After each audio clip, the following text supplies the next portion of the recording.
Cruzando as Conversas. Oferecimento: Associação dos Oficiais da Brigada Militar. Defendendo quem protege você. Porto Color.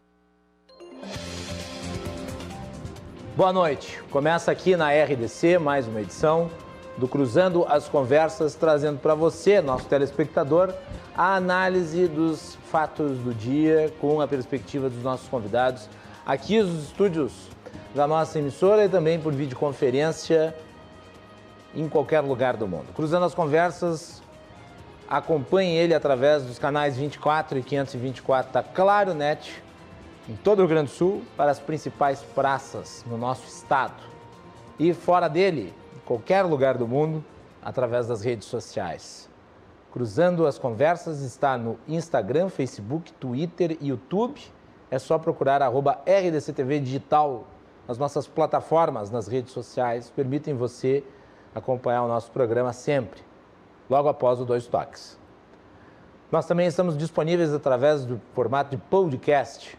Acesse o Cruzando as Conversas no Spotify, no Google Podcasts e nos demais agregadores de podcast. Também no nosso site rdctv.com.br, clique na aba Podcasts e acesse a íntegra da edição tão logo ela foi ao ar. O Cruzando as Conversas é um oferecimento da Associação dos Oficiais da Brigada Militar, defendendo quem protege você. E de Porto Color, soluções gráficas. A Porto Color atende pelo WhatsApp e você pode ter os serviços dela na sua casa através das redes sociais, bastando para isso procurar pela Porto Color na web. O programa de hoje vai ter muito assunto relacionado à economia, com entrevistas aqui dos nossos convidados no estúdio e também participações. Nos primeiros 2 blocos do programa, nós vamos ter uma análise da situação, principalmente do que está acontecendo em Brasília e a perspectiva econômica sobre ela. Os deputados Jerônimo Gergen participam do programa e o professor Ederson Porto, doutor em Direito Tributário, e Oscar Frank, que é o diretor econômico do CDL de Porto Alegre. No último bloco do programa, temos uma entrevista com o senador Paulo Palim, que falou comigo hoje à tarde também sobre o mesmo assunto. Essa entrevista gravada vai ao ar no último bloco. Antes de dar as boas-vindas aos meus convidados e a gente entrar na pauta propriamente dita, eu não posso deixar de fazer um comentário de abertura sobre a vacina da Pfizer. A vacina da Pfizer que hoje recebeu o registro para uso, registro definitivo, diga-se de passagem. É um fato muito importante e esperamos que agora se adquira essa vacina. Ela foi oferecida ao governo brasileiro ainda em agosto de 2020 e, em virtude dos termos apresentados pela Pfizer para a assinatura do contrato, foi rejeitada, pelo menos até agora, pelo governo brasileiro. O governo brasileiro, junto com o governo da Venezuela e o governo da Argentina, foi o único que não aceitou os termos. Esses mesmos termos foram apresentados para outros países que estão fazendo a vacinação com a Pfizer em larga escala. Eu posso citar 3 aqui. Israel, que é o país que proporcionalmente mais vacinou a sua população, os Estados Unidos, que já atingiu 40 milhões de pessoas vacinadas, e a Grã-Bretanha. Todos esses países agora apresentando os primeiros números positivos, com queda no número de internações. O Brasil, por outro lado, sofre com a falta de vacinas. 2 atualmente estão sendo utilizadas, a Coronavac e a vacina de Oxford. A Coronavac em maior escala do que a vacina de Oxford até o momento. O Brasil, assim como qualquer outro país do mundo, vai precisar de muita vacina. Vai precisar da vacina de Oxford, vai precisar da Coronavac e vai precisar de outras, como a da Pfizer. E para isso é preciso acelerar o processo de aquisição. Não adianta você ter o registro definitivo da vacina da Pfizer e não ter a vacina da Pfizer à disposição para uso. É necessário adquirir a vacina da Pfizer. O problema é que, como o governo brasileiro rejeitou a vacina da Pfizer no fim do ano passado, em virtude, alegando os problemas contratuais, o Brasil ficou para o fim da fila, visto que há uma demanda global em torno desse produto. Milhões de doses estão sendo produzidas para quem já adquiriu elas. Agora surge uma janela, um intervalo, que permitirá ao Brasil, até o fim do ano, ter em torno de 100 milhões de doses da vacina da Pfizer. Se assim for acordado, esperamos que sim. Como? Bom, aí vai se negociar. Está em tramitação no Senado Federal, o senador Randolfo Rodrigues, aparentemente é o relator, um texto que permitirá aí uma forma de superar essa adversidade contratual, trazendo inclusive a iniciativa privada. E eu, devo dizer, mudei de opinião em relação à participação da iniciativa privada na distribuição das vacinas. Eu era contra inicialmente. Ah, Guilherme, você é um liberal sendo contra a iniciativa privada distribuindo vacina. Eu vou explicar rapidamente o meu ponto inicial, que era o seguinte. Hoje nós temos pouca produção de vacina proporcional à demanda. Portanto, na minha visão original, todo agente privado que comprasse a vacina necessariamente tiraria da fonte que distribuiria a vacina para o setor público. Portanto, isso prejudicaria a organização da distribuição das vacinas através de uma estratégia. Vacinação é estratégia. Bom, mas por que eu mudei de opinião? Porque o setor econômico, o setor privado, parece muito mais preparado no sentido de estabelecer contratos e de buscar essas vacinas para o Brasil. Nem que, de repente, se estabeleça uma cláusula de doação sobre a proporção de vacinas compradas. Por exemplo, comprou 10 milhões de vacinas, 5 milhões tem que doar para o SUS. Que se faça isso, desde que o setor privado possa auxiliar. Porque o governo, os governos municipais, estaduais e o governo federal não estão dando conta do recado à altura da necessidade que nós precisamos. E só há uma solução para a pandemia, é a vacinação em massa. O resto é enxugar gelo. Agora nós estamos vendo a explosão no número de casos por causa das cepas, as novas cepas que são mais infecciosas, 70% mais infecciosas, estão varrendo o Brasil. O número de internações explodiu, os hospitais estão lotados, mesmo aqui no Rio Grande do Sul, que dobrou o número de vagas de UTIs, os hospitais estão ocupados, estão transbordando de pessoas. E você pode ampliar quantas vezes você quiser o número de vagas de UTI. Se você tiver o vírus descontrolado, se você tiver a contaminação da forma como ela está se dando, com índice de positividade nos testes na faixa de 40%, você vai ficar ampliando vagas de UTI para sempre. Ou seja, você vai ficar enxugando gelo. Você tem que diminuir o número de infecções, diminuir o número de internações e daí evitar as mortes. E para isso, você precisa da imunização coletiva. Então, que venha a vacina da Pfizer, que o setor privado participe e que o Congresso Nacional auxilie o governo para encontrar uma solução para todos nós. E não apenas em relação à Pfizer, porque a Pfizer também, apenas ela não bastará. Nós precisaremos da Johnson & Johnson, da Moderna, da Sputnik, de todas as que estão na vitrine. Todas aquelas que estão sendo utilizadas no mundo devem fazer parte do nosso Plano Nacional de Imunização. Muito bem.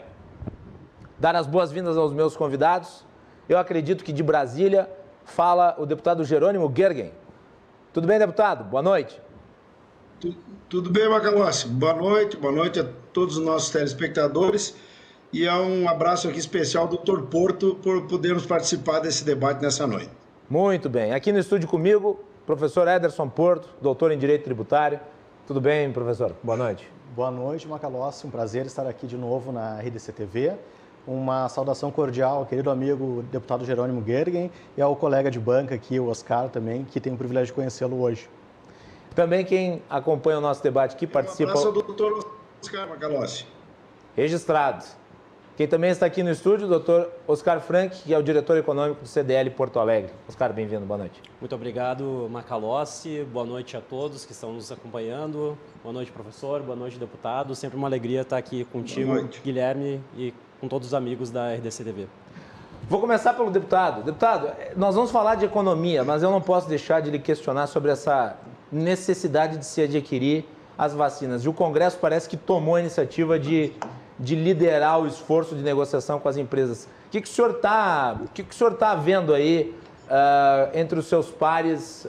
Há, me parece, uma busca por uma solução. Bom, primeiro que eu, desde o início, acho, né, que nós temos que construir uma solução para que o setor privado possa adquirir, seja para aquelas empresas que querem fornecer aos seus funcionários, como para o cidadão que queira poder comprar a vacina e fazer. É claro que tem esse arranjo, né, para que não falte para o setor público. É que eu vejo com muita clareza, sou apoiador do governo, sem problema nenhum, que o governo se perdeu de alguma forma e perdemos muito tempo nessa briga com São Paulo e a União aqui, no sentido da vacina, de quem era pai da criança, e brigamos por uma vacina de menor qualidade, né, quando deveríamos ter lutado por uma vacina de maior qualidade. Aliás, hoje tivemos uma reunião da bancada para definirmos as emendas de bancada, saímos agora da reunião, até proporcionamos a possibilidade de destinar recursos para a vacina, embora eu entendia que deveríamos colocar os 240 milhões, mas aí houve um entendimento diferente, então nós vamos acabar tendo aí que aguardar a União comprar no que diz respeito à vacina pública. Eu entendo, sem dúvida nenhuma, a própria decisão do STF já cria um ambiente para que as compras se deem de vacinas aprovadas em outros países, né? E nós perdemos tempo. A pandemia foi um caso a ser estudado na história do Brasil, porque eu nunca vi algo tão, vamos dizer assim, com tanto falta de sintonia. A culpa é do governo federal, dos governos estaduais, especialmente de São Paulo, a priorização de questões políticas em cima disso, e nós perdemos esse tempo. E hoje, mesmo que tivéssemos o dinheiro, não temos a vacina para comprar. Essa foi uma discussão que a bancada fez hoje à noite também, na reunião. Agora nós temos que avançar, né? Precisamos ter certeza e convicção que não há, doutor Ederson, nenhuma solução diferente da vacina. Eu estava agora há pouco ouvindo numa rádio aí da capital a secretária Arita, né, muito preocupada, quase que jogando a toalha para o quadro que nós temos, né, e eu não tenho dúvida, e digo, Macalossi, nós não temos nesses números aí os números do carnaval, pessoal, porque o carnaval foi semana passada. Os números, na minha meu leigo entendimento, eles tendem a piorar, porque no carnaval foi um absurdo, foi um exagero, o que aconteceu especialmente no litoral brasileiro. Por mais que a gente compreenda, as pessoas cansaram, a própria vinda da vacina dá uma impressão que já há segurança nisso, mas nós vamos ter uma piora, no meu ponto de vista, do que vem pela frente. Então, nós temos que agora nos concentrarmos. Espero que a vacina entre na pauta definitivamente do governo. Aqui em Brasília não entrou. Eu sou um crítico muito tranquilo, sou apoiador do governo, mas errou nisso aí. Entrou uma politização inaceitável nesse contexto, mas agora nós temos que priorizar isso. Com o risco de piorar a situação, não temos mais dinheiro, não adianta ter o dinheiro, porque não temos nem os profissionais, e agora o que pudermos fazer, Macalossi, também, nesses próximos dias, para evitar a aglomeração e a junção, digamos assim, é necessário fazermos. Vamos viver dias inimagináveis. Nós hoje autorizamos aqui na emenda da bancada gaúcha recursos para a saúde. Eu vou colocar toda a minha parte para a saúde, aliás, quer dar em primeira mão. Nós colocamos aqui recursos para 116, a 116 Norte, são 20 milhões para 116, 15 para Norte, 285 para BR, 10 milhões para 285, 5 milhões para Porto Xavier, Estrada Gramado, Santa Maria do Herval, Travessia Santa Maria 5 para cada um, Contorno de Pelotas 5, e o ministro Tarcísio disse que vai colocar o dobro daquilo que nós colocamos, então tudo isso dobra, né? Com uma previsão aqui para vacinas, máquina agrícola, segurança, o contorno de Juiz, saúde, institutos federais e turismo. Eu já vou antecipar aqui que a maioria dos recursos eu vou aplicar em saúde, porque nós temos que, nessa hora, suportar essa sobrecarga que estamos vivendo e que vamos viver ainda mais agravado nesses próximos dias aí. Eu acho importante isso que o senhor diz, deputado, porque, de fato, nós ainda estamos contabilizando o dano das aglomerações do fim de ano. O do carnaval ainda não foi contabilizado. O do carnaval é daqui a algumas semanas. É daqui a algumas semanas. Preste atenção na segunda quinzena de março e início de abril, porque os indicadores vão permanecer muito graves durante pelo menos essa primeira parte do primeiro semestre de 2021. Isso aí.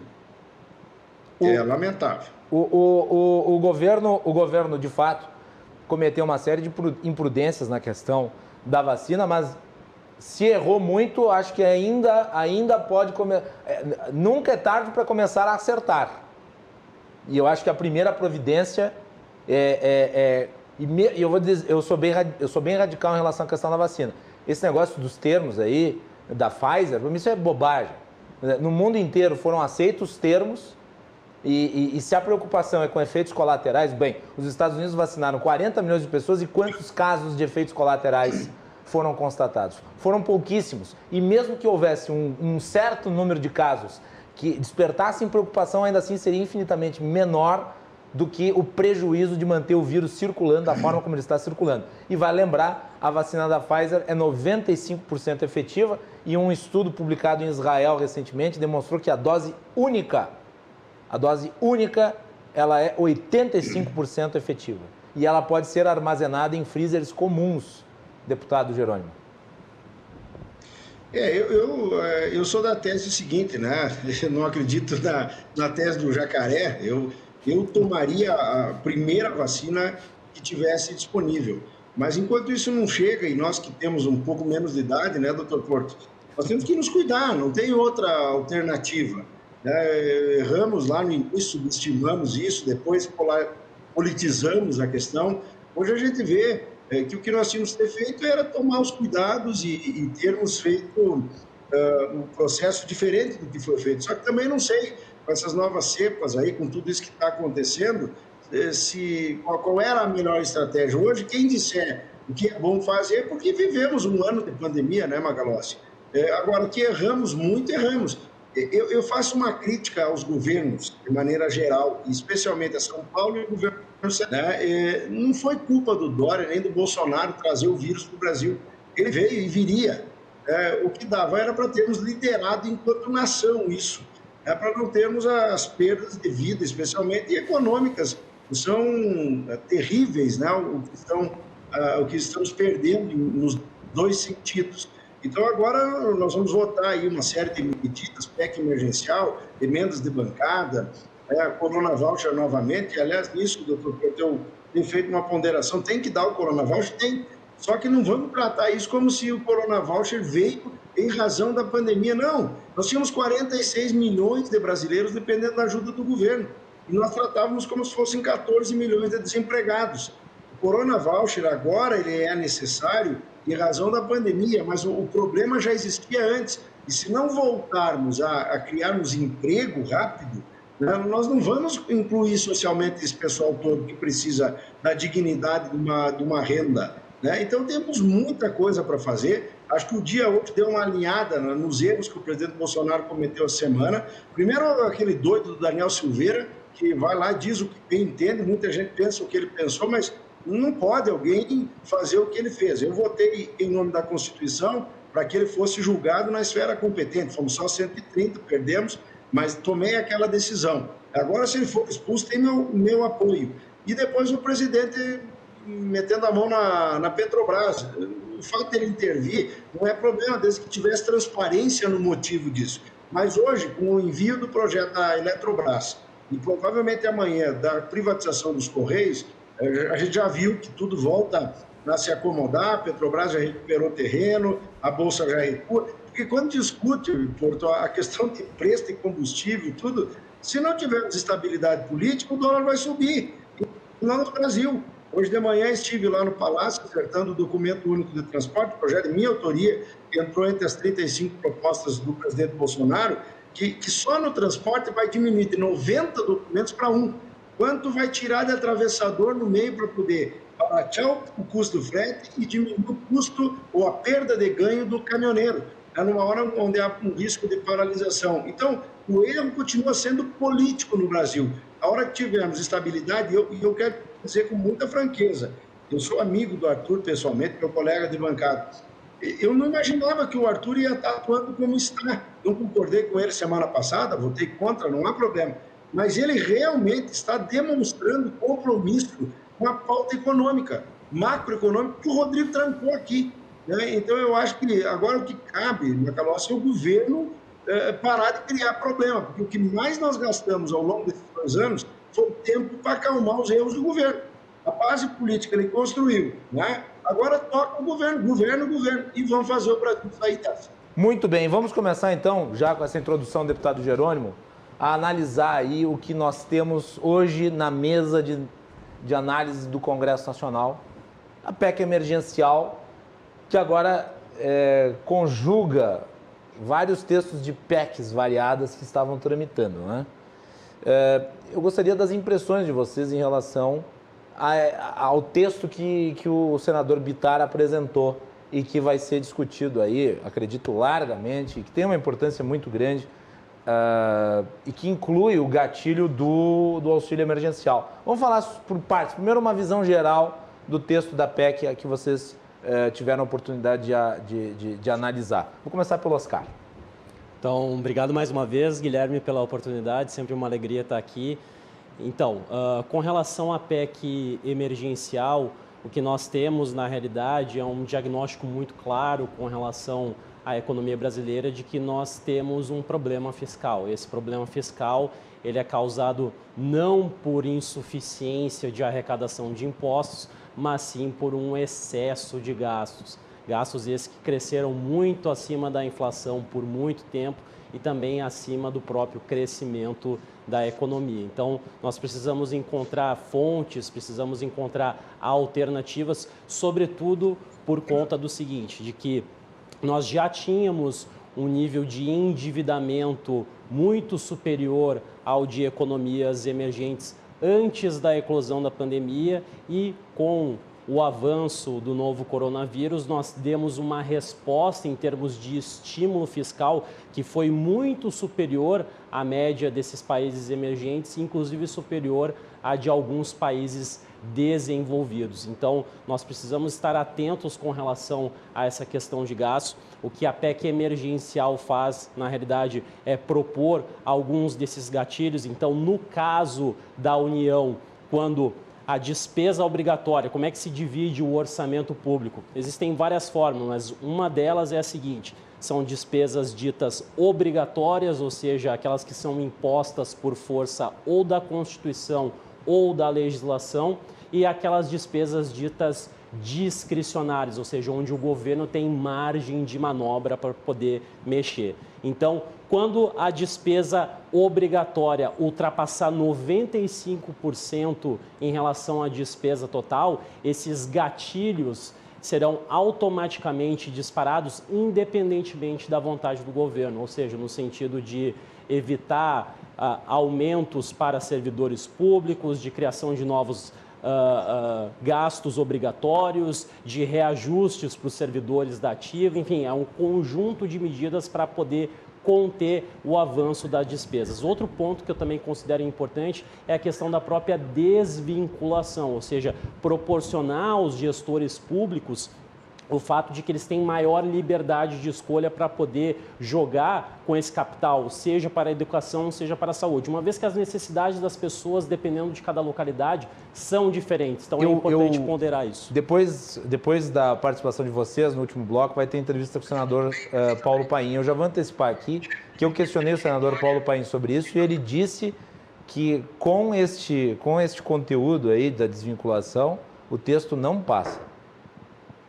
Bom, a pressão dele, né? O Jerônimo pode ter outra. Vai ser examinado primeiro pelo Senado. Eu vejo que é uma questão que é importante de ser aprovada, uma vez que, por exemplo, ao longo dessas últimas décadas, e isso é uma tendência que certamente vai se aprofundar, nós temos uma questão demográfica muito séria aqui no nosso país. Ou seja, hoje, por exemplo, nós temos aproximadamente 15% das pessoas idosas. Lá em 2060, isso não está tão distante assim, mais de 1/3 da população brasileira será idosa.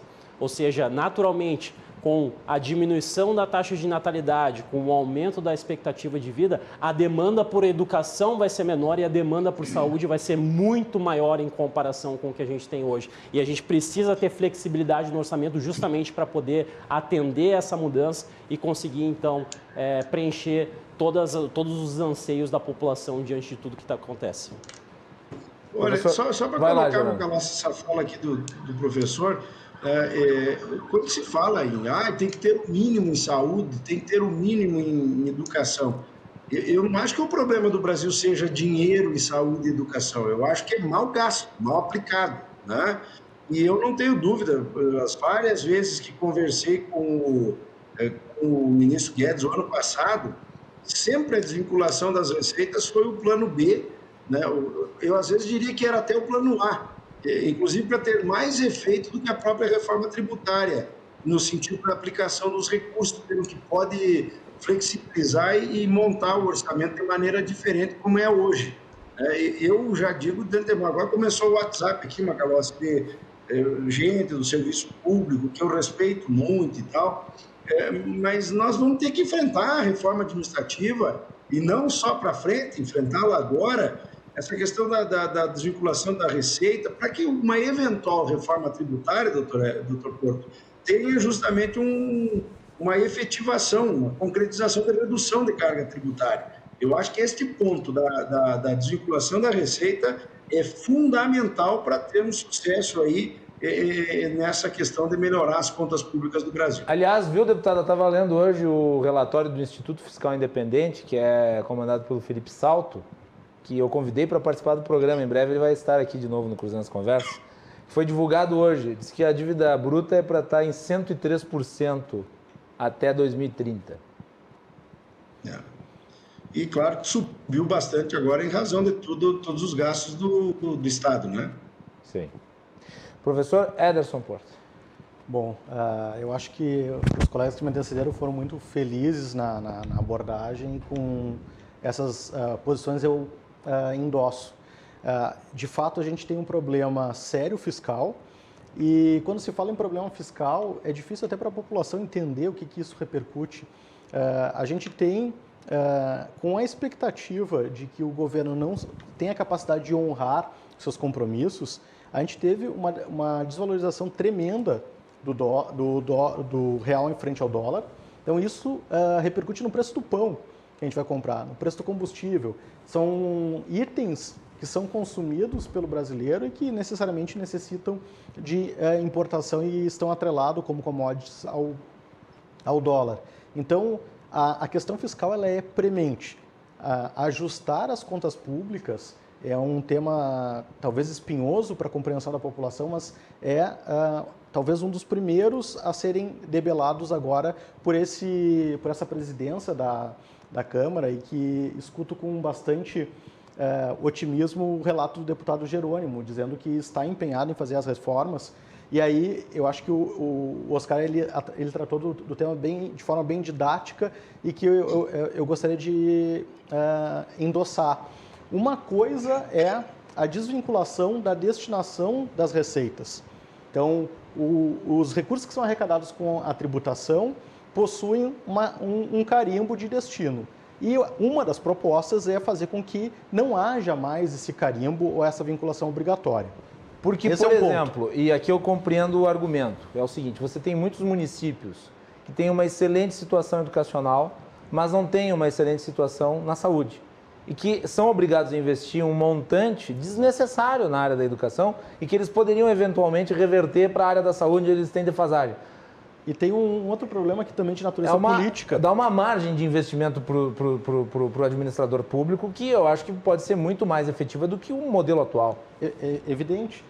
E aí a questão política na medida em que eu tenho que gastar um valor mínimo, quando o administrador público ele não gasta, ou ele gasta num valor inferior, ele tem problemas de natureza administrativa e improbidade que ele vai ter que responder. Além disso, se ele decide por liberalidade, naquele ano ele tem um orçamento mais razoável, ele decide destinar mais recursos para a saúde. Ele tem um problema para o orçamento do ano seguinte, porque ele vai estar vinculado não por lei, mas sim pelo um parâmetro político de gasto que ele teve naquele ano. A desvinculação ela vem para resolver esses dois problemas.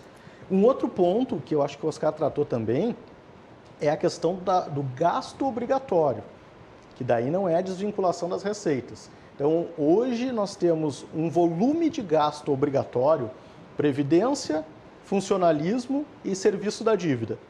Esses três itens que eu estou mencionando aqui, que são obrigatórios e que o administrador público não pode se desviar, ele não pode deixar de pagar, isso já consome com a grande parcela majoritária do orçamento. Então, o que sobra para o administrador e, digo mais, e aqui a gente está na presença de um parlamentar, o que sobra para o Congresso?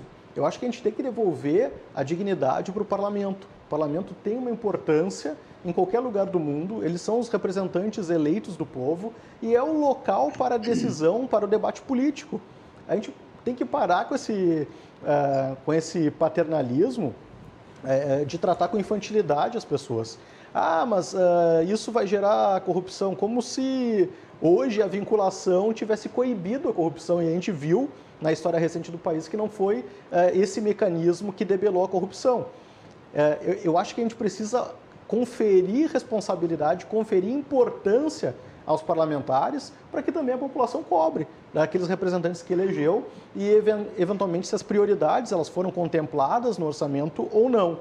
Hoje, talvez até gere um pouco de conforto o parlamentar dizer, olha, eu não posso fazer nada. Ele até prometeu lá que iria buscar as verbas, mas elas estão todas carimbadas. Talvez, e a notícia que o deputado trouxe, eu acho que ela é bem ilustrativa, de um trabalho sério feito lá no Congresso, de persuasão, de convencimento da importância das prioridades, e ele anuncia aqui, antecipa a obtenção de certos recursos para o nosso Estado. Esse é o papel do parlamento. Então a gente precisa dignificar o parlamento, dignificar os debates tomados no âmbito do legislativo, para que a população acabe percebendo isso e crie essa identidade, essa relação. Hoje se criou, a pretexto de se combater a corrupção, a pretexto de se garantir conquistas, vamos chamar assim, sociais, com esses gastos mínimos, na verdade o que se fez foi um total engessamento e uma dificuldade do gestor de sair de certas sinucas de bico. Então, a crise do coronavírus foi evidente, então a gente tinha um déficit primário orçamentário que já estava contratado no orçamento, que era de em torno de 100 bilhões de reais, ele subiu para 700 bilhões com a pandemia. Então, ele estava em queda desde o governo Temer. Foi diminuindo. Imaginava-se que... Mas não tinha nem como ser diferente ano passado. O previsto seria menor no ano passado, em 2020. Havia uma expectativa de redução desse déficit, ou até zerar, mas aí veio a pandemia e aí foi necessário esse esforço fiscal para... Acho que zerar era meio promessa impossível, mas uma redução consistente sim, né? Mas o mundo não foi como nós gostaríamos que fosse. Não foi. E justamente por isso, nós conversávamos há pouco sobre a velocidade da sociedade, a velocidade das decisões, o mundo como está acontecendo, a gente não pode ficar trabalhando com a cabeça de 1988, que foi a cabeça dos nossos congressistas, quando elaboraram essas vinculações, vindo de um momento de repressão, de completa ausência de democracia, de debate político franco, se conquistou, e esse talvez, eu não vi ainda a fala do deputado Paim, mas ele vai trazer essa mensagem de conquista social e que a desvinculação viria como uma derrota dessa conquista. Imagino que seja essa a fala dele, e que totalmente descontextualizada. E é exatamente contra o próprio... e me admira os parlamentares afirmarem isso, porque isso tira a autoridade dele, ou a representatividade do parlamento. Ele, como senador gaúcho, ele deve estar lá brigando por obter mais verbas, e não por assegurar algo carimbado para tirar totalmente o papel de protagonismo que deveria ser dele. Bom, o professor Ederson deixou a bola quicando para o deputado Jerônimo. Vai lá, deputado. É bom perguntar para o Paim, né? Porque eu nunca vi ele em quase 3 mandatos aqui e mais do que 2 reuniões de bancada. Hoje mesmo lá não estava ele. Então, nessa hora aí, Simão também fazia a mesma coisa, com todo respeito. Eles têm lá suas prioridades, mas deve se concentrar nisso. E olha que eu sou contra a emenda parlamentar. Eu acho que não devia existir. Mas já que existe, temos que brigar. E veja que eu estou falando aqui, doutora, a bancada inteira, que nós estamos discutindo a destinação de 241 milhões de reais para o Rio Grande do Sul. Não tem cabimento um orçamento trilionário como é o Brasil, uma bancada de 31 deputados de um dos estados mais importantes, para nós o mais importante do Brasil, e 40 milhões para mandar. Então nós botamos 5 milhões lá para uma, 2 para outro, 3 para outro, e no final, com essa vinculação, não sobra mais dinheiro do que isso. E muitas vezes, Macalossi, não é o dinheiro da bancada, não faz nada. Então, por isso que é importante. E essa questão da desvinculação eu acho ainda mais significativa. Eu fui num município, eu não vou dar o nome aqui, já tem algum tempo atrás, eu era ainda deputado estadual, quando o prefeito precisava comprar uma ambulância, mas ele teve que fazer uma escola e comprar um ônibus escolar. Ele não tinha aluno para a escola e não precisava um ônibus, ele precisava uma ambulância. O dinheiro que ele teve que gastar era para a escola, então ele fez. Imagino que hoje, isso deve ter mais de 10 anos, ele deva ter alunos. O ônibus eu acho até que deu para trocar já, porque em 10 anos, daqui a pouco já se foi o ônibus. E ele era obrigado, porque se ele não aplicasse o dinheiro, ele ou ia ser punido pelo Ministério Público, pelo Judiciário, ia ser criticado pelos seus concorrentes que não aplicou o dinheiro. Então, essa é a realidade do Brasil. E as emendas que eu critico tanto, e agora são impositivas, tiram um pouquinho da dependência do Executivo, mas ingessa ainda mais o orçamento. Por que essas emendas não vão direto para os municípios? Sabe o que é que precisa comprar? Você tem que comprar um automóvel, um trator.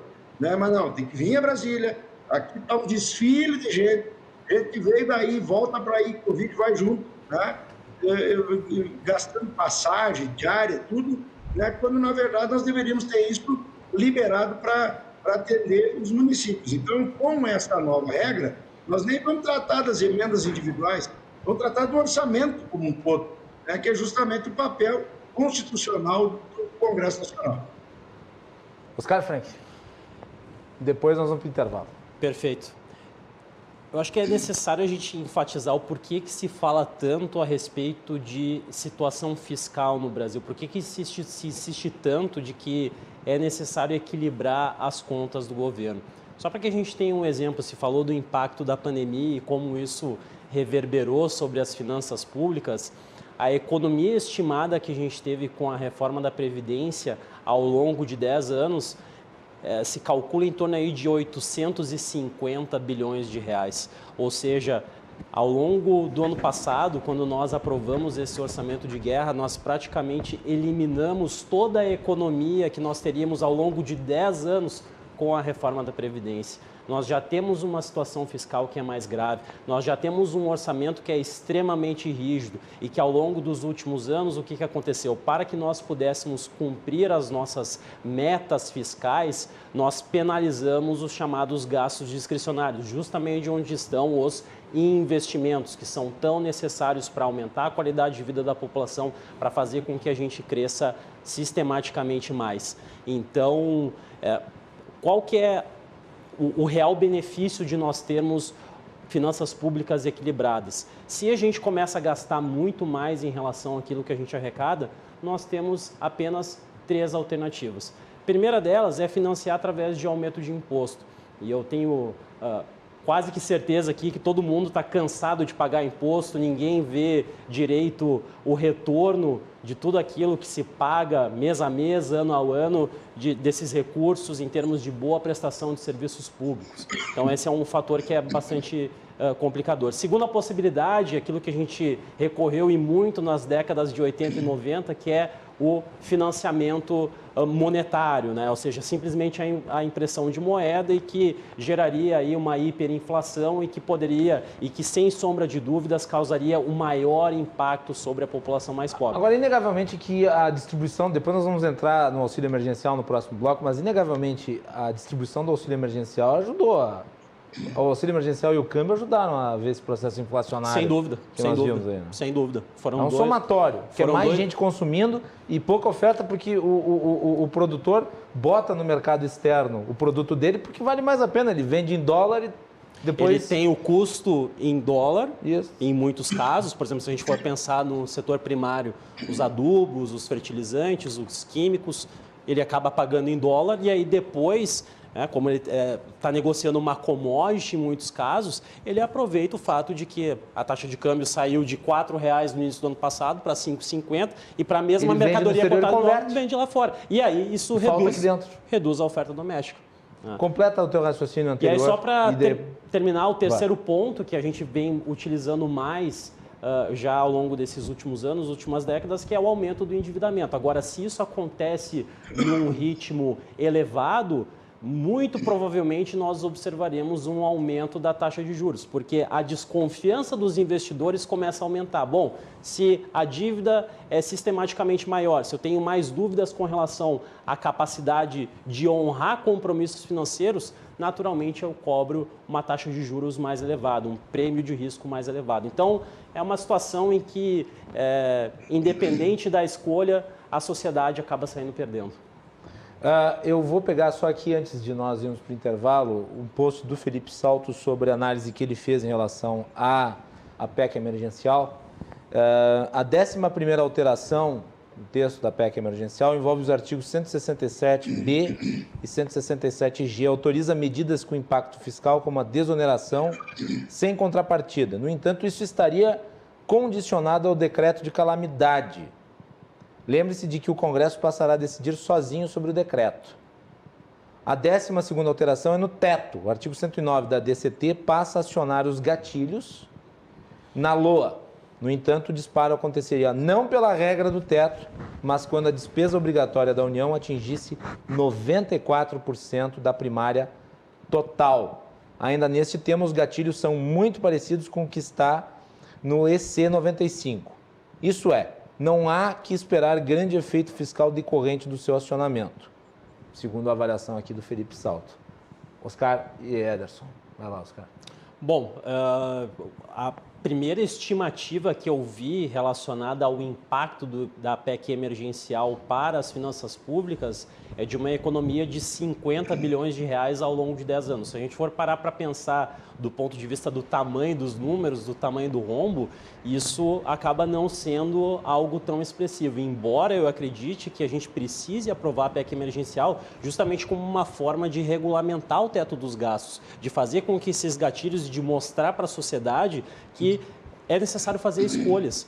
Eu acho que esse é o principal ponto da aprovação da PEC emergencial, porque o orçamento público ele não é ilimitado. Então, a partir de determinado momento, a sociedade precisa fazer escolhas. Se ela entende, por exemplo, que o auxílio emergencial é uma situação importante, a gente precisa encontrar fontes alternativas justamente para poder financiar esse novo programa e assim fazer com que a gente consiga também colher os frutos de um equilíbrio macroeconômico benéfico que acaba sendo decorrente de contas públicas equilibradas. Ederson, rapidinho. Depois do Gianni. Para comentar ali esse post, uma conquista do governo Temer, e é inegável, o estabelecimento do teto dos gastos. Eu acho que isso trouxe credibilidade, apaziguou os ânimos dos investidores internacionais, dando mais credibilidade para a economia brasileira. Então, isso foi uma conquista. Só que esse teto, se não for arrumado a casa, o teto cai.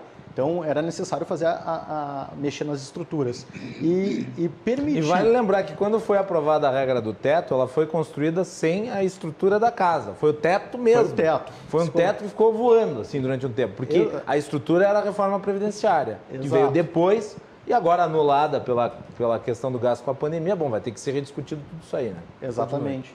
Então, essa medida de se permitir gastar uma parte quando estabelecido o decreto de calamidade passa para o mercado internacional a ideia de que o Brasil tem um compromisso fiscal, mas em razão de uma peculiaridade é possível que ele não seja cumprido, mas as demais despesas, todo mantido no mesmo status, vai ser observado o teto dos gastos. Então, esse é um aspecto importante. Não se pode se desviar do teto dos gastos, isso é uma conquista. Agora, se não arrumar os alicerces da casa, se não arrumar as paredes, como a gente brinca aqui, fazendo essa metáfora, de nada vai adiantar o teto. Então, muito provavelmente ele vai cair, ele vai explodir, e isso é nefasto, como o Oscar falou, porque deprecia a moeda, os juros já estão sendo caros, os juros de longo prazo, eles já estão mostrando essa tendência, e por mais que o governo tente, por canetaço, baixar a taxa Selic, isso não vai se segurar. Agora, surpreendeu muitos, talvez o Oscar, que acompanha como economista, não tenha se surpreendido, mas a sociedade surpreendeu com a inflação medida no final do ano de 2020. Essa inflação ela surpreendeu muitos porque se imaginava que ela estava sob controle, quando, na verdade, por vários fatores, ela não estava. Então, é importante recuperar a saúde fiscal, respeitar o teto de gastos e criar um regime, e a PEC vem nesse sentido, para que se possa atender a uma questão emergencial sem descumprir o compromisso com a responsabilidade fiscal. Deputado, temos tempo para mais uma intervenção sua nesse bloco. Queria que o senhor comentasse sobre a importância dos gatilhos e como se trabalha aí a questão das prioridades. Eu acho que os gatilhos, o doutor Oscar aqui apontou muito bem, eles vão ser importantes para organizar as prioridades, né? Eu acho que o que temos que comemorar muito aqui, Calossi, é o fato da pauta econômica. Deu esse trabalho da Petrobras, está errado. Não resolve o problema do combustível assim, não é? Você resolve o problema da economia com estabilidade política. Você tem estabilidade política, dólar vai num fluxo menor, o próprio diesel reduz, né? Eu tinha muito medo que esses últimos episódios da semana passada fossem atrapalhar tudo aqui, mas eu estou vendo que a coisa vai andar e torcer para que o governo se concentre no governo. E quem está falando aqui, volto a dizer, eu apoio o governo, eu não sou base do governo, não tenho cargo no governo, não tenho nada, eu estou certo. Mas nós temos um bom ambiente agora e vou te dizer, talvez esse episódio da Petrobras tenha ajudado ao governo acordar e resolver aquilo que está pronto quando o Matar estava no governo, quando o Paulo Ebel estava no governo.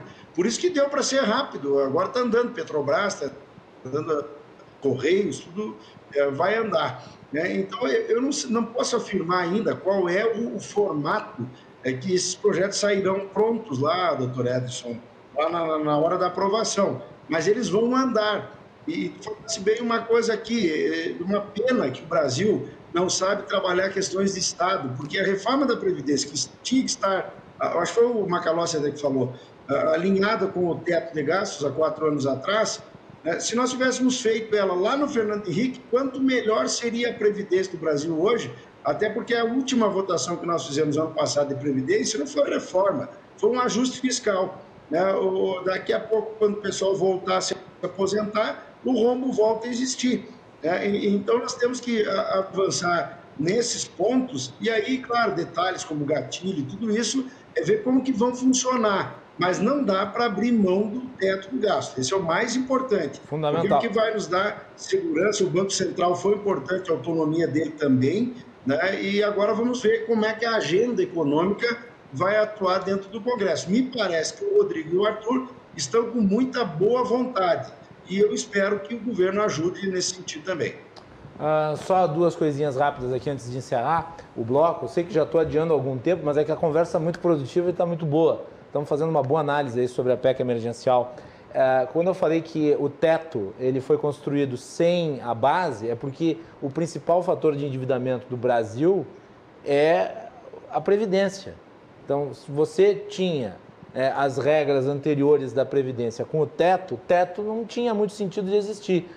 O teto existe com sentido tendo uma reforma previdenciária. Verdade, se diga, o governo Temer lutou politicamente para construir um consenso em torno da reforma previdenciária e conseguiu. Só não conseguiu votar porque nós tivemos o Joesley Gate. Se nós não tivéssemos o Joesley Gate, e o deputado Jerônimo, acho que pode comprovar o que eu estou falando aqui. Aliás, eu acho que o Temer, se não fosse o Joesley Gate, teria sido o presidente da República, na minha impressão. Exatamente. Não fosse o Joesley Gate, teria sido já aprovada. O bom é que o texto da reforma da Previdência, que foi votado em 2019, é melhor do que o texto que tinha sido apresentado pelo Temer. Era mais profundo. E quanto à questão relativa a essa preocupação dos gatilhos, eu acho que a ordem das prioridades precisa ser estabelecida. E os gatilhos são uma ferramenta inteligente para tanto.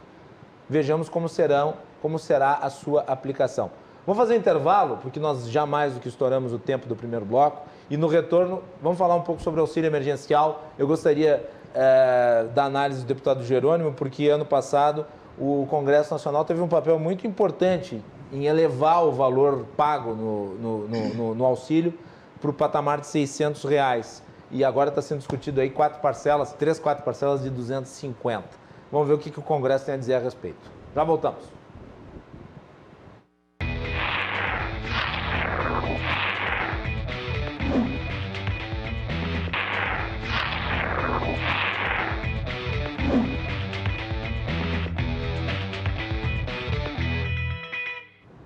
Cruzando as Conversas está de volta nessa noite e que nós estamos aqui com a participação do deputado Jerônimo Goergen, que fala direto de Brasília, e também dos nossos queridos colaboradores aqui, Oscar Frank, diretor econômico do CDL Porto Alegre, e o doutor em Direito Tributário, Ederson Porto.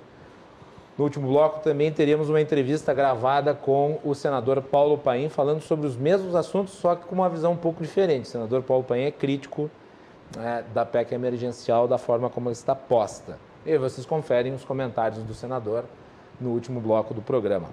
Muito bem, o nosso programa é um oferecimento da Associação dos Oficiais da Brigada Militar, defendendo quem protege você, de Portocolor, soluções gráficas. A Portocolor atende pelo WhatsApp e você pode ter os serviços dela na sua casa pelas redes sociais. Procure Portocolor. O nosso programa você acompanha através das redes sociais, @RDCTV Digital em todas as plataformas e também pelos canais 24 e 524 da Claro Net TV.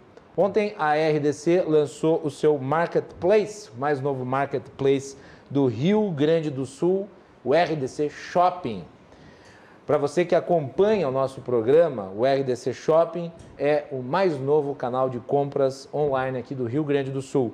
Com os pés no presente e os olhos no futuro, o RDC Shopping está atento às novas formas de consumo e às necessidades de quem busca conforto, comodidade e segurança no momento de escolher produtos e serviços. Acesse agora rdcshopping.com.br e vocês conferem ali a gama do que é oferecido para vocês.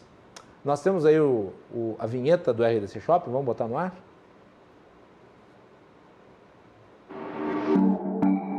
Vem aí. Novo RDC Shopping. Tudo o que você precisa a um clique de distância. A praticidade do online com a proximidade do negócio local. Um novo marketplace com super ofertas e produtos exclusivos. Acesse rdcshopping.com.br. Aí então, rdcshopping.com.br, e é para qualquer lojista, qualquer empresário que queira se utilizar de uma ferramenta digital para vendas, o RDC Shopping está à disposição. Vamos falar sobre o auxílio emergencial, que eu acho que é importante. O governo busca aí a volta deste benefício e é um tema importante porque o auxílio emergencial foi fundamental ano passado para o Brasil não cair tanto quanto se imaginava no PIB, né? Quer dizer, houve um consumo, inclusive teve crescimento de renda no Brasil através do auxílio emergencial, dando amplitude às nossas diferenças sociais, que são muito grandes, né? Ederson, Oscar, e estamos aguardando o retorno aí do deputado. Vamos começar por quem está aqui no estúdio. Vou começar esse bloco pelo Ederson. Auxílio emergencial, Ederson. E olha só, Macalossi, quem vai falar aqui, assim como tu, um liberal, que desde Milton Friedman se fala sobre imposto negativo, né? Que é tu dar dignidade para a pessoa, dando a possibilidade de ela escolher aonde alocar o recurso, e não tutelando a vida das pessoas como normalmente as políticas públicas de assistência. Então, o programa lá atrás do Fernando Henrique, depois aprimorado pelo governo Lula, e que gerou o Bolsa Família, é um programa necessário e acaba sendo benéfico de estímulo à economia. O auxílio emergencial, eu diria assim que não foi algo pensado, não foi planejado adequadamente até pela premência do tempo e das circunstâncias da pandemia, mas é algo que precisa ser aprimorado e se descobriu o que o governo chamou de invisíveis, né?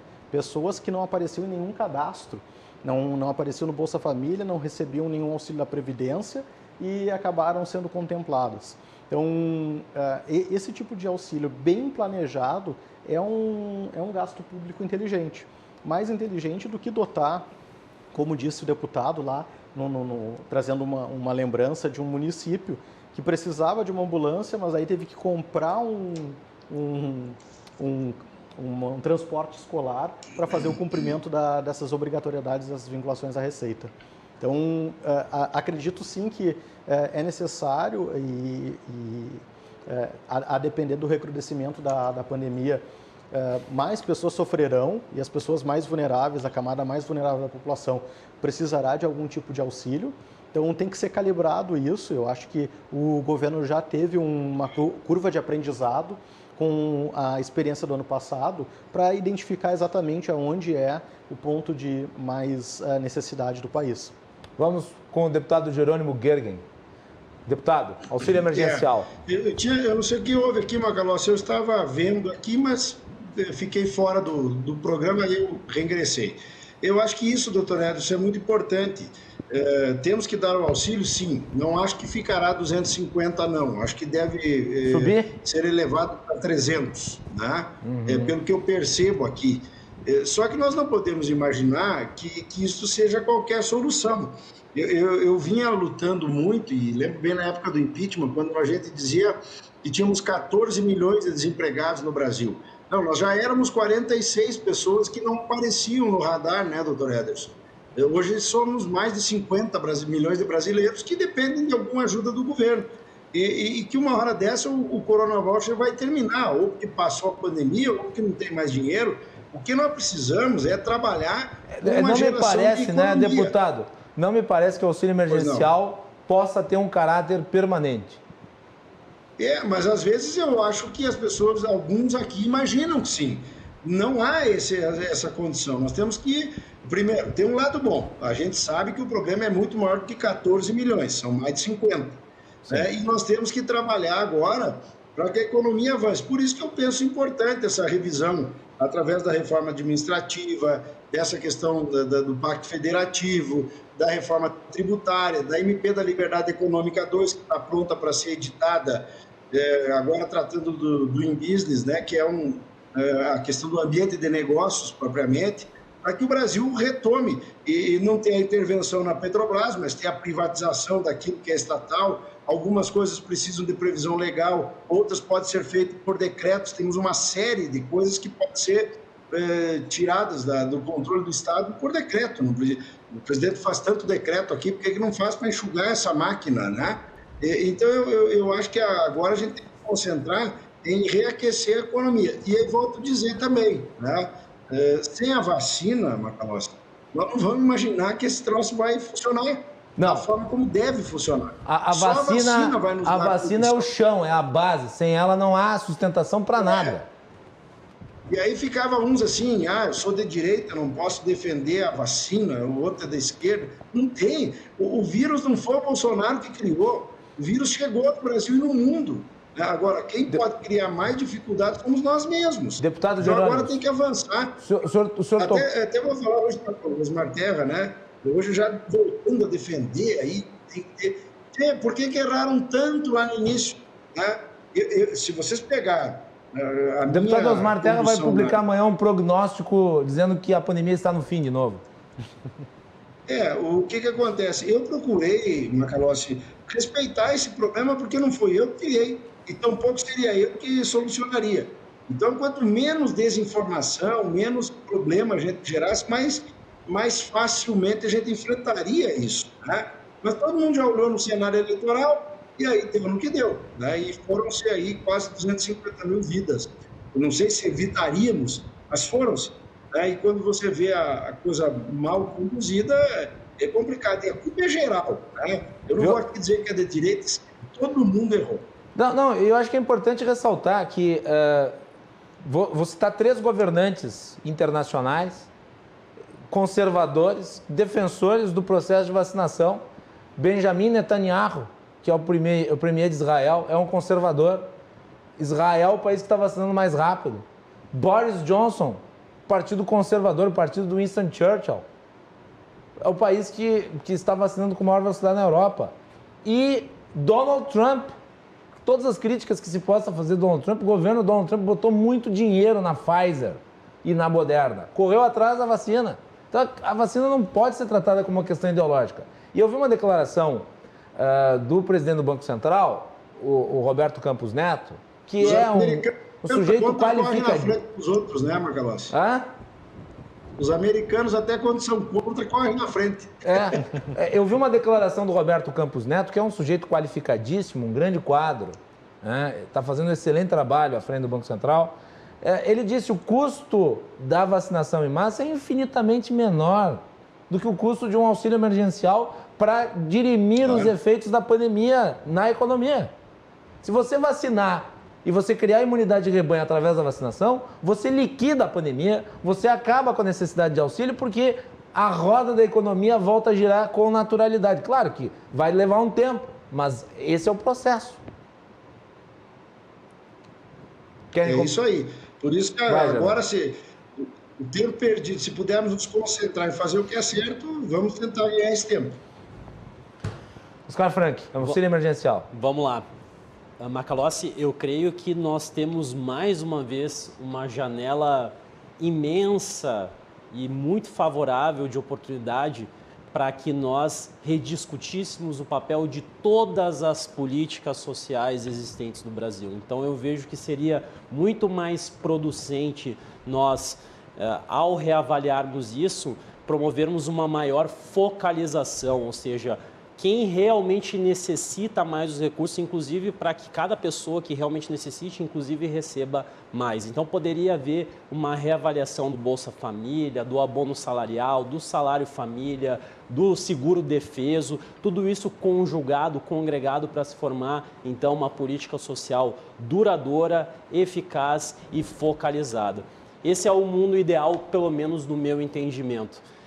Como muitas vezes a questão política envolve não se alcançar o melhor dos mundos, eu creio então que a questão do auxílio emergencial acabe sendo a alternativa proposta. E fico muito feliz de que a condução política desse processo esteja sendo feita justamente com uma contrapartida, com o contrabalanceamento que se dá através da PEC emergencial. Ou seja, de novo, aquilo que nós falamos anteriormente, a sociedade fazendo escolhas, entendendo que se o auxílio emergencial é importante, a gente precisa buscar outras fontes. O professor falou ali algo muito importante, agora nós temos muito mais dados, nós temos muito mais informações. A Caixa Econômica Federal conseguiu identificar muitas pessoas que estavam totalmente à margem do Estado e de suas políticas, e eu creio que sim, nós temos muito mais condições hoje de fazer um programa mais focalizado, mais eficaz, que seja através do auxílio emergencial. Muito bem. O auxílio emergencial, ele teve um custo ano passado na ordem de 50 bilhões por mês. O deputado menciona que ele poderá ficar na faixa de R$300. Dá para bancar isso? Considerando os gatilhos? Eu não bancaria. O que eu bancaria é que não ficará em 250. Isso eu posso bancar. Eu estou falando, dá para bancar financeiramente o auxílio? Nesse patamar? Nesse sentido da palavra bancar. Isso. Bancar no sentido de cravar, né? Isso, bancar financeiramente. O que me preocupa é o seguinte, é que nós também temos que cuidar para que não seja dado um valor que não tenha um efeito perante a sociedade, perante as pessoas, os beneficiados, né? E ao mesmo tempo traga um rombo fiscal. Já que tem que fazer e vamos fazer, pelo menos que tenha um efeito na vida das pessoas, né? Para botar um valor que não seja bom para ninguém, aí eu acho que também não vale a pena, né? Eu imagino que eles estejam trabalhando, nós não conhecemos ainda o resultado final que vamos votar, mas o que eu ouço aqui é que deve ficar em torno de R$300. Em torno de R$300. O impacto financeiro disso, dá para mesurar? Eu não saberia afirmar agora o impacto que geraria, mas eu tenho certeza e posso afirmar... Os gatilhos servem para isso, né? Eu posso afirmar que o orçamento federal não tem condições de bancar. Então, de novo, a gente vai a um custo fiscal alto, elevado, de corrosão das contas públicas bancar um gasto social. Tem outra escolha? Talvez não tenha outra escolha. Agora, essa premência deveria acender o alerta, é isso que eu vejo com bastante otimismo o relato do deputado, ouvindo ele de Brasília falar que há um ambiente favorável para reformas, porque a gente precisa urgentemente desarmar a bomba relógio, que é a reforma administrativa, que é um gasto obrigatório, mas não para o futuro, como a gente já discutiu aqui. Essa reforma que foi apresentada é para daqui a 10, 20 anos. Não, para o presente. É preciso pensar urgentemente em reforma tributária e parece que o Congresso, tanto a presidência do Senado quanto a presidência da Câmara, estão empenhadas nessa reforma tributária, porque melhora o ambiente de negócios. E aqui fazendo justiça... Mas o governo parece que abandonou a reforma tributária, né? Quer dizer, o esforço está sendo no Congresso novo. Porque ano passado tinha sido apresentada a primeira parte, aí ficou, nós discutimos aqui, tu estavas no programa, Exato. Ficou de apresentar a segunda, a terceira, porque veio em parcelas, né? E não vira se foi, não se apresentou mais nada. CPMF, né, Macalossi? Não se apresentou mais nada. Ficou a ver navio. Vira e mexe só quer a CPMF. Hã? Vira e mexe só quer a CPMF. O Imposto sobre Transações Eletrônicas. É uma pena, doutor Ederson, que é uma pena que a nossa proposta para que valha desde agora administrativa, acho que não chegamos a 100 assinaturas até agora na proposta do Kim Kataguiri, né, para que a coisa valha desde agora. Infelizmente, nesse sentido, eu não vejo muito solo fértil aqui para que possa brotar a reforma desde agora. Acho que ela vai realmente ficar só para o futuro. E aí, então, desarmando a vinculação obrigatória. O ministro Paulo Guedes estava bem atento e preocupado em desarmar o outro problema, que era o serviço da dívida. Então, a diminuição da taxa Selic, que é a remuneração da dívida pública, para um patamar de 2% ao ano, poderia, mantido todas as condições de temperatura e pressão, chegar a um patamar de ter a dívida controlável. O que aconteceu foi uma explosão, foi para 5 trilhões a dívida pública brasileira, e isso preocupa. O Macalossi mencionou ali a possibilidade de se chegar a 103%. Isso daí quem foi o IFE, Instituto Fiscal Independente, que Exato. projetou. Então, saiu hoje o relatório. E isso não há reforma que consiga resolver se a gente não atacar esses 3 problemas. Serviço da dívida, gasto obrigatório com a reforma administrativa, que precisa ser feito, e a reforma tributária para racionalizar, porque recurso não falta. Como o Oscar, eu concordo com ele, nós temos uma arrecadação de 1,2 trilhões de reais. É o que o ministro Paulo Guedes fala de um plano Marshall por ano. A gente tem um volume de recursos arrecadados da sociedade, tirado da sociedade, que reconstruiu uma Europa. E a gente não consegue fazer políticas mínimas de assistência, de saúde, de educação, com todo esse recurso que é arrecadado. É porque está muito desequilibrado, está muito desarranjado o gasto público. E aí se vê com esperança esses movimentos reformistas. E uma justiça seja feita ao deputado Jerônimo, que foi o relator da MP da Liberdade Econômica. Esse é um grande, dentre as medidas que foram aprovadas sem muito holofote, como a independência do Banco Central, como a liberdade econômica, como outras tantas que caducaram, infelizmente, no Congresso. Havia uma que eu considerava fantástica, que era a dispensa de publicação de balanços e demonstrativos financeiros nos jornais.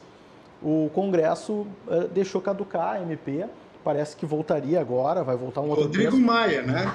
Exatamente. Então, essa conjunção política que o deputado nos narra, que está sendo favorável para as reformas, eu acho que isso é um sinal de otimismo para a sociedade. A sociedade precisa dessas reformas. Muito bem. Senhores, vamos para o encerramento do programa e eu gostaria de agradecê-los muito pela participação aqui hoje, falando sobre a PEC emergencial que está em debate no Congresso. Começou agora, né? Vai aí para os próximos dias e eu vou deixar cada um com as suas considerações finais, me despedindo primeiro do deputado Jerônimo Gergen. Deputado, obrigado por ter aceito o convite, sempre um prazer recebê-lo aqui no nosso programa. O prazer é todo meu, Macalossi, sempre participar da programação, ainda mais com essas figuras tão preparadas, né? E se me permitir fazer mais uma vez um reconhecimento ao trabalho do Dr. Ederson, que tem sido um parceiro, inclusive na hora que temos essas questões como a Lei da Liberdade, já lhe convocar, doutor. Logo teremos a MP2 agora, está pronta, e vou precisar muito ter o apoio aqui para tratarmos dessa questão do ambiente de negócio e na própria reforma tributária. Então é um prazer muito grande e eu estou muito feliz hoje, porque finalmente a Comissão de Ética foi instalada, que é onde o Daniel Silveira tem que ser punido. E como o Congresso demorou 8 meses para decidir sobre a deputada Flor de Lis, o Judiciário tirou ela da Câmara. Então é isso, quando temos que legislar, a gente não legisla por alguma razão e aí o Judiciário age. Não pode ser assim. O Congresso é feito para legislar. E não era lógico você ter uma deputada assassina de tornozeleira eletrônica dentro da Câmara Federal. Então vamos ver se as coisas andam aqui. Um prazer muito grande participar da programação. Muito bem, deputado, um abraço, obrigado pela participação novamente. Bom trabalho aí em Brasília. Um abração.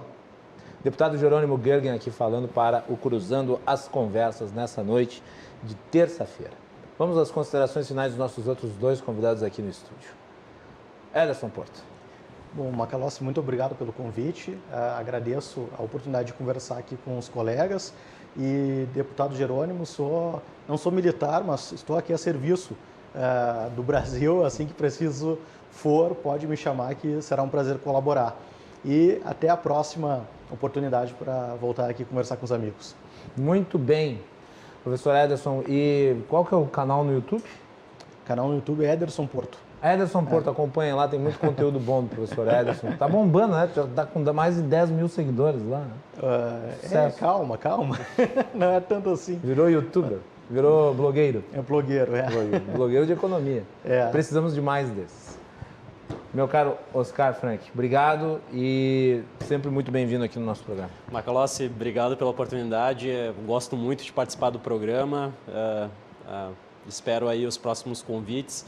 E só respondendo rapidamente a tua última pergunta sobre o impacto desse novo auxílio emergencial, eu imagino que nós não tenhamos condições de aferir isso no momento, até porque nós não sabemos qual que é a base de incidência, ou seja, quantas pessoas receberiam o benefício e também qual que é o valor da parcela. Eu entendo que isso reforça a necessidade de que nós tenhamos uma maior focalização desse benefício, de que a gente tenha recursos que sejam direcionados para quem efetivamente precisa. Ao mesmo tempo ajudando, ao mesmo tempo auxiliando a sustentação da renda de pessoas que estão enfrentando mais dificuldades com essa pandemia e também não prejudicando tanto a questão fiscal, porque essas duas situações elas coexistem, a gente não pode dissociar um lado do outro, né? Fazem parte absolutamente do mesmo conjunto. Te agradeço mais uma vez e até a próxima. Obrigado. Muito bem.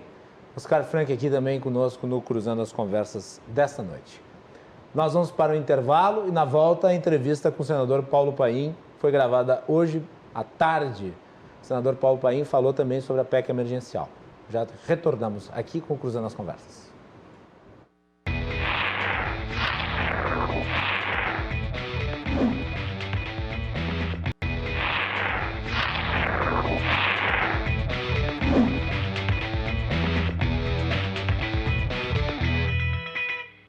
Último bloco do Cruzando as Conversas. O nosso programa é um oferecimento da Associação dos Oficiais da Brigada Militar, defendendo quem protege você. E de Porto Color, soluções gráficas atendendo pelas redes sociais. Tem os serviços da Porto Color na sua casa. Hoje à tarde eu conversei com o senador Paulo Paim, PT, aqui do Rio Grande do Sul. Ele falou sobre a PEC emergencial e também sobre os efeitos econômicos que ela pode ter e a posição dos congressistas em relação à temática. Alguns dos temas que também já foram abordados aqui nas participações do deputado Jerônimo Gergen, do professor Ederson Porto e de Oscar Frank. Vamos à íntegra da entrevista feita hoje à tarde. O senador estava em Brasília. Senador Paulo Paim, prazer recebê-lo aqui no Cruzando as Conversas. Essa entrevista está sendo gravada à tarde pelos horários do senador, que conseguiu compatibilizar na sua agenda uma participação aqui no nosso programa. Bem-vindo, senador. Prazer falar com o senhor. Prazer é nosso falar com você, Guilherme, sobre esses temas que estão preocupando o país todo e está em debate no Congresso Nacional, né? Tanto a PEC emergencial como o auxílio emergencial, que no primeiro momento atendeu até 70 milhões de pessoas, mais ou menos, né? E agora parece que vai ser a metade. Então, a preocupação é muito grande sobre esses temas relacionados à crise que o país passa, tanto da pandemia como a questão econômica, naturalmente. Senador, vamos falar sobre a PEC emergencial, que está sendo discutida já há algum tempo. Ela ficou a ver navios durante um período e agora se retomou a discussão de uma maneira muito forte. Ontem circulou um texto, que seria o texto prévio, que seria protocolado, e eu vi o noticiário relativo ao que estava constante na peça e, dentre outras medidas que estariam ali incluídas, estaria o fim do piso para gastos em saúde e educação. O senhor chegou a ter acesso ao conteúdo? Qual que é a sua avaliação em relação a esse tipo de ação? E se, de fato, estiver contido lá um tipo de ação como essa, tem viabilidade de ser aprovado? O Senado Federal votaria a favor disso? Olha, é a pergunta que mais me fizeram no dia de hoje. Porque a gente não tem segurança se ele vai manter essa posição como está circulando, né? Eu tenho tomado nota, está circulando 1 minuto no relatório da PEC emergencial, enfim, que fala nesse que nós chamamos um ataque à educação e à saúde. No momento como esse, em que a pandemia está aí, nós estamos no estado de guerra, o inimigo invisível, o Rio Grande do Sul, que é o nosso estado, grande parte dele com bandeira preta já, né? Como é que chama? O colapso nos hospitais já é meio geral, não é num ou outro estado, quase em todos os estados, a maioria, pelo menos, só fala em colapso. Ou seja, eu vi ontem uma notícia de uma cidade do interior do Rio Grande, eu não vou citar o nome, posso me enganar o nome da cidade pequena, né? Em que o prefeito estava pedindo socorro, que as pessoas estavam morrendo por não ter espaço no hospital por causa da respiração. Isso é um exemplo de uma cidade, se não me engano é Capão do Leão, se não for o Capão do Leão, que me desculpe, tomara que não fosse, né? Então essa situação é gravíssima, e no momento desse, e que nós aprovamos, chamada a PEC 10 lá atrás, que era para apostar em recursos para que o governo pudesse comprar vacina, pudesse mandar dinheiro para os estados, pudesse também fazer com que o auxílio de emergência chegasse mais ou menos 100 milhões de pessoas que estão na expectativa do auxílio de emergência. E hoje, aparentemente serão 4 parcelas de 250, exato, isso? Exato. Ainda circulou essa, como você mesmo perguntou, e eu vou entrar em seguida nas parcelas, de que poderá não se nem o piso dos professores e nem falar em qualquer tipo de piso na área da saúde, e ainda diminui o investimento. Se isso acontecer, eu diria, e foi dito hoje, eu participei de três escolhas de presidente hoje de manhã, e o assunto que todos os senadores falaram, o assunto era só comentar quem estava entrando, né? O assunto que todos falaram era que essa PEC, se tiver essa questão de atacar a questão da saúde e da educação, saúde, gravíssimo, fundação diz que acaba com o Fundeb. Fundeb que foi uma luta de todo o povo brasileiro quase, foi uma pressão muito grande, tanto que foi aprovado praticamente por unanimidade. Mas quando ele vai nessa linha, né, que prevê a revogação dos pisos de educação e saúde, obrigando o Estado o mínimo investimento, ele ataca o Fundeb. É inaceitável. Por isso que eu respondendo direto, se tiver assim, eu não acredito que passe. Existem já centenas de emendas para extrair, os senadores estão preparando, né, eu estou preparando, e vamos até o Supremo Tribunal Federal, a intenção nossa de entrarmos com uma ação no Supremo, precavendo já essa questão do ataque à educação e à saúde. Um aspecto que me chama a atenção no texto é uma das mudanças relativas à forma com que o auxílio emergencial vai ser tratado. Ele seria feito por crédito extraordinário e, portanto, ficando fora do teto de gastos. o que ficaria com que ele se mantivesse fora da meta de déficit primário da LDO e da regra de ouro. O que o senhor acha disso?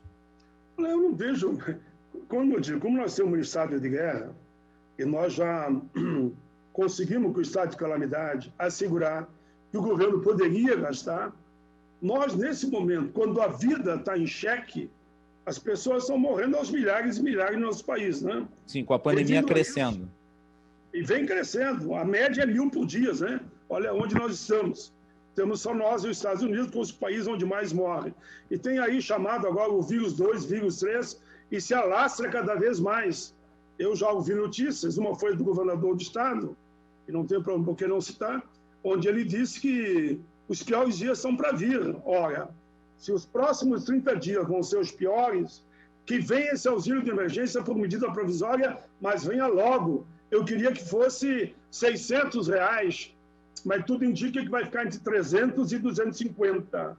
Mas aqui no Congresso há uma boa vontade, eu diria, independente da questão ideológica ou partidária, praticamente por unanimidade, para que o auxílio de emergência venha com rapidez. As pessoas estão morrendo. Ou com mas vírus, o Congresso Nacional é a favor do valor de 250 ou pode elevar? Porque quando o governo apresentou a ideia original do auxílio emergencial, eram 3 parcelas de R$200. E o Congresso fez elevar o patamar para 600. Isso pode acontecer de novo? A tendência no Senado ele pode mandar a medida provisória porque ele é senhor dessa vontade, né? Qualquer presidente da República abaixa a medida que ele quiser, até de 100, 200, 300, 400, 500 reais. Se ele mandar de 300, é bem provável que o Congresso vai aumentar o valor. Se mandar 250, pior ainda. A tendência no Congresso é assegurar um auxílio de emergência maior que os 300 que atualmente ele está falando. Bom, se vai ser 600 ou 500, não sei, mas a vontade é que seja um valor. O ideal seria fosse o salário mínimo, né? Mas como não foi possível, que seja pelo menos os 600. E isso tem viabilidade financeira? Quer dizer, a União pode bancar? Porque, inegavelmente, representa um gasto, né? Ano passado, na casa de 50 bilhões. Claro que com a possibilidade de gastar, se gasta, mas a questão é o efeito que isso tem na economia no longo prazo. Olha, eu sempre digo o seguinte, a vida não tem preço, né? Os Estados Unidos, querendo ou não, é uma referência, eles preveem que poderão gastar até 7 trilhões de dólares. No Brasil, eu não vou dizer, nem vou falar em dólares, só esse convertido no Brasil,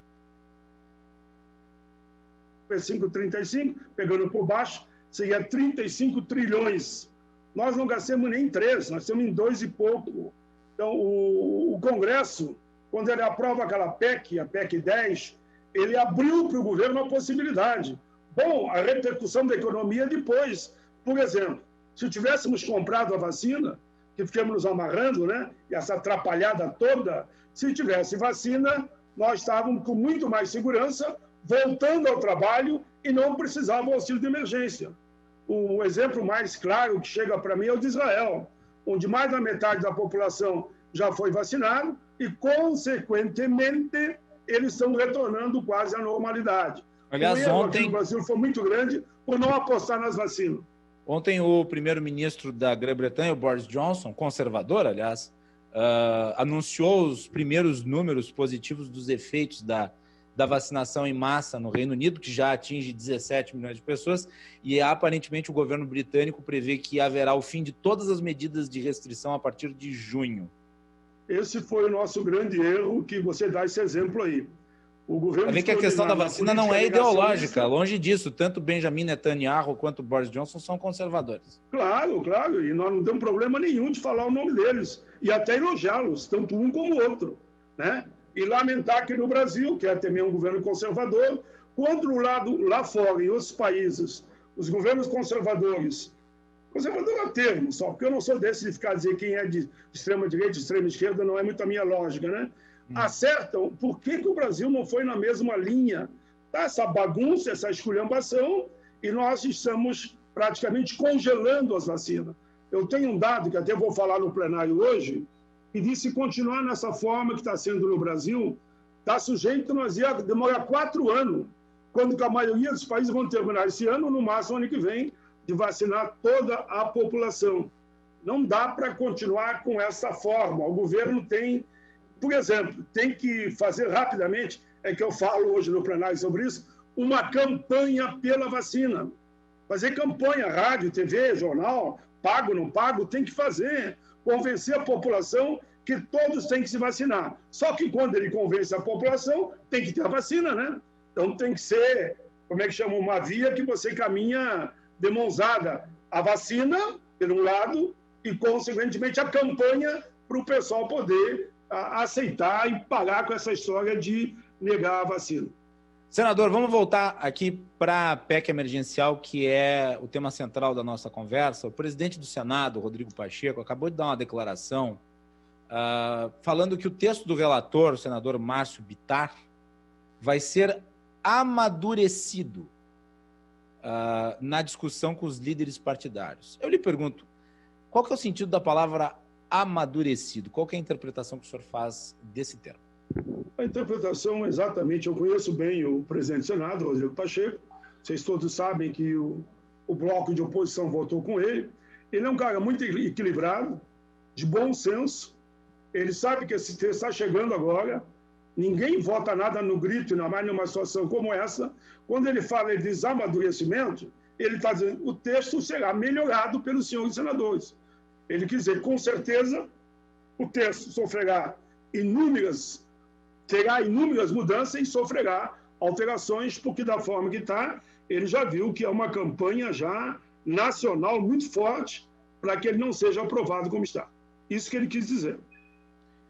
E o governo hoje, qual que é o grau de mobilização para ver aprovado o texto? Porque o governo tem batido muito a cabeça em relação a esses assuntos.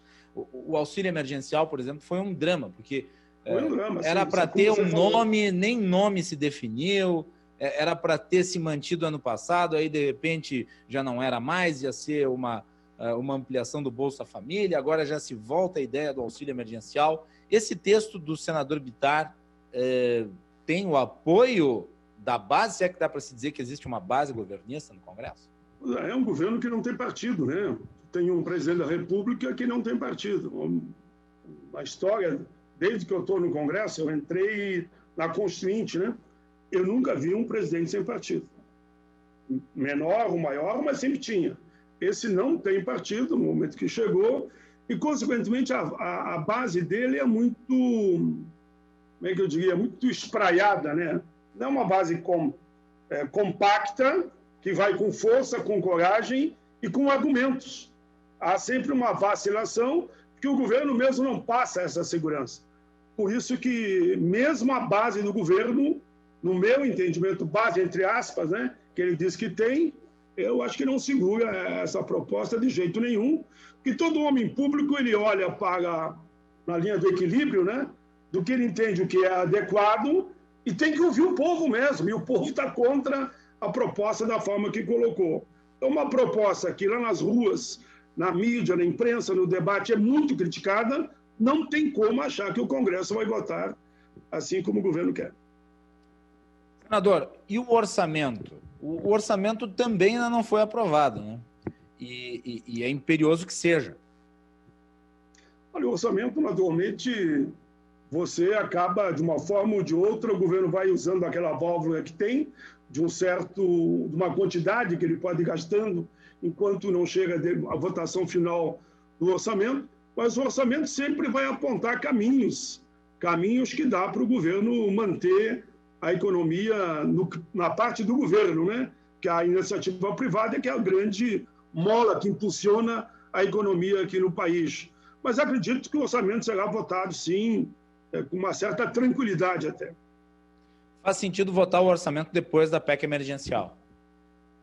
Bem provável que em seguida a gente consiga, de uma vez por todas, votar essa matéria. Última pergunta, senador. Caso se cumpra o que o senhor está falando, de que o texto da PEC emergencial como está não passe, qual que é a alternativa? Olha, a alternativa primeira é ele tirar essa história de mexer na educação e na saúde. Como eu te falei, eu participei de 4 reuniões hoje de manhã. 3, de eleitura de presidente, as 3 comissões que eu mais vou atuar. Nas 3, senadores de todos os partidos, eu poderia dizer, não todos os senadores, mas de partidos diferentes, criticaram principalmente esses 2 pontos. E tem outros pontos ali gravíssimos, né? Por exemplo, a redução do salário, inclusive de professores. Como é que fica isso? Tem uma série de questões ali que é muito polêmica e que não vai ter, não, apoio na maioria ali do parlamento. Quanto ao orçamento em si da União, a forma como nós atuamos, e que eu já falava, nós demos espaço para que o governo pudesse fazer os investimentos necessários para a retomada da economia, mas levando em primeiro lugar vacina, auxílio para as micro, pequenas e médias empresas, o Pronamp, nós já aprovamos 3 recursos para o Pronamp, que é para ajudar as pequenas e médias. Então, o governo, nesse momento, tem que acompanhar. O senhor não acha que, já que vai se criar um novo auxílio emergencial, não seria de se fazer uma renovação no Pronamp, que foi tão importante para que menos empresas fechassem? O Pronamp ele já teve 3 ajustes e já tem um debate, sim, no Congresso de um outro.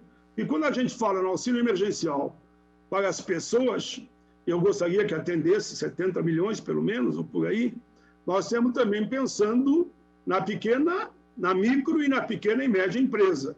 Estamos pensando também nos municípios e nos estados. Se continuar essa pandemia, como dizem, até o fim do ano, o governo vai ter que olhar de novo para um auxílio também para estados e municípios.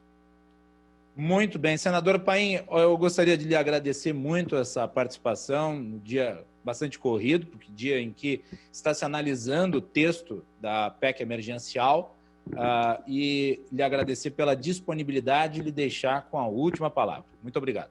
Eu que agradeço, Guilherme, a tua entrevista e perguntas muito bem colocadas, muito bem situadas, né? Dentro da crise nacional, econômica, questão da saúde e os auxílios que nós temos que, de fato, assegurar para o nosso povo. Muito obrigado à RDC TV, estarei sempre à disposição. Tá aí, então, a entrevista que eu fiz hoje à tarde com o senador Paulo Paim, também falando sobre o PEC emergencial, auxílio emergencial e outros assuntos que estão em debate no Senado Federal. Amanhã o programa vai ser sobre a enorme quantidade de casos novos de internações por Covid-19. Tema do momento, fundamental, e eu encerro o programa desejando que todos os nossos telespectadores se cuidem.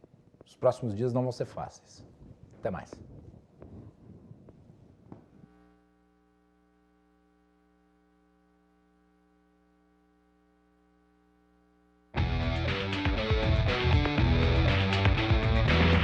Cruzando as conversas. Oferecimento: Associação dos Oficiais da Brigada Militar.